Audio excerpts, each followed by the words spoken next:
Hello.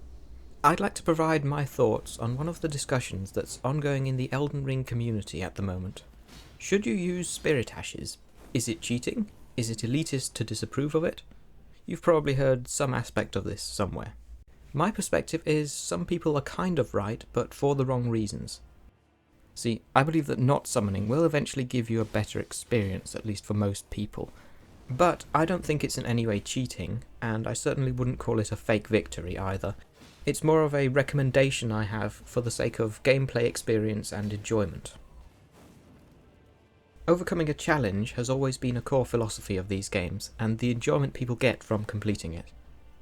Now, it's not necessarily the difficulty of the challenge that's important, and that's not where spirit summons come in either. Hold on a bit longer, I may not be going where you think I'm going with this. The important part is that it was the same challenge across the community. Sharing this with others and the strategies used has been a massive part of the ongoing Souls discussion for many years now. This is also about the process of learning. It's very rare to kill a FromSoft boss on your first try throughout any of these games. The player needs to learn how to deal with the moveset of the boss, what the appropriate responses are, and of course which windows they have to counterattack and punish. This learning process, and the satisfaction it brings, has been a huge draw for the players, even to some quite unexpected extents. The effect it's had can be seen across countless posts, videos, and other mediums across the internet. It was never about your epic gamer skills and how much Dorito dust you could snort through a straw.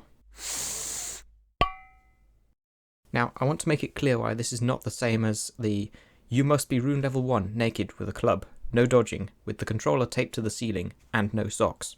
It's not just a meme, plenty of people actually do say this. Yeah, You know the people that are like, oh, you didn't beat the game naked with a ham sandwich. You're a noob. Get good.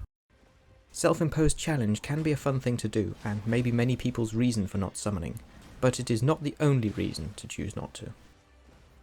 I don't think making the game easier or harder really matters for this discussion. You can tailor the difficulty quite well by just upgrading your weapons further, or grabbing some more levels before you come back for another try.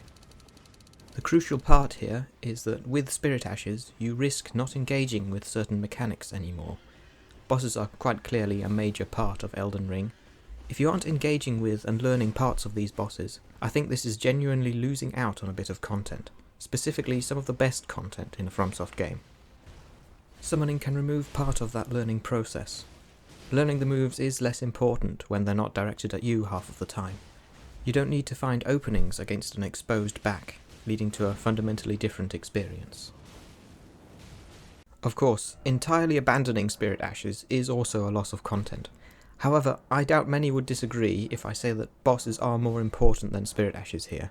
The game absolutely stands on its own without these summons, but if you remove all of the bosses, that's a significantly diminished game. You can have both though. There are repeat bosses in many places, open world summoning zones, New Game Plus, and of course later playthroughs.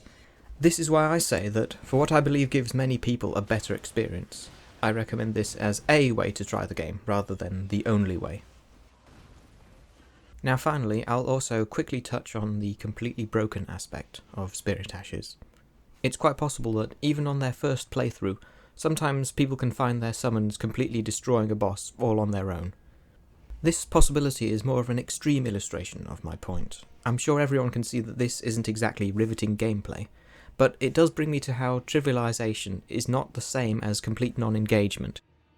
For example, even if you outlevel a boss and make it very easy, there's still an extent where you are fighting it. An overleveled character does still need to find a window where they won't get stunned out of their attacks. Too many mistakes and you can still eventually fail. But with an overleveled Spirit Ash, the scale goes all the way to winning while not even present in the fight. So, to summarise, the reason I recommend against not summoning, at least for a playthrough, is because it causes people to potentially miss out. Not on challenge, but on a small part of the game's content. If you want to skip that aspect, that is of course up to you, but I think you should at least give it a try. You're still getting most of it, but hey, if you like the game, why not have a bit more of it on the side as well? And finally, since I put this on YouTube, I feel obligated to remind you of these funny little buttons below the video. I'm not a professional YouTuber, I don't have an upload schedule to fail to meet every month, I just occasionally make a video about something I want to say.